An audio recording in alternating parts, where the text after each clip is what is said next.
Let's look at WAEC 2019 government pass question number 10. The family and peer groups are important agents of A. Political culture, B. Political socialization, C.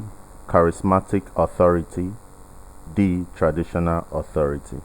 Now, this topic falls on what we call agents of socialization. Agents of socialization. So, what are the agents of socialization? You talk about the primary agents that actually affects socialization. Simply means like you're educating the community on the political culture. So if you want to teach political culture, so when you teach political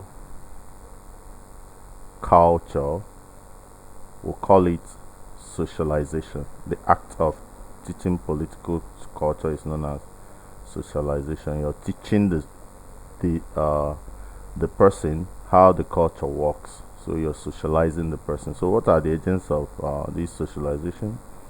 You have the family. They are the primary agents. We have the peer group. And you talk about the media. That is the print media, the radio, and all of them. You talk about schools.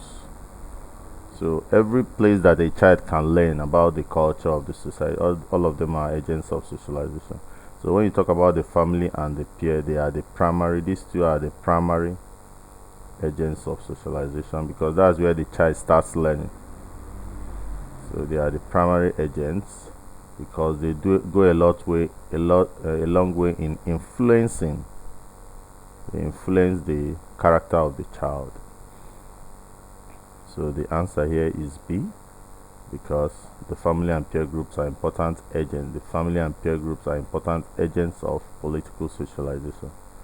Political culture is the way of life, the way they do things, the way they vote.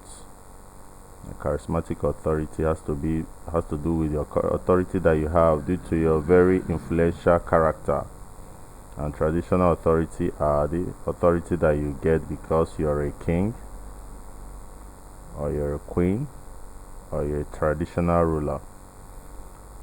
Please check out our website, JAMB, WAEC, NECO, uni.com. There you can get all our past questions and lectures very well treated. Please hit the subscribe button, like and share our videos. Thank you. God bless you.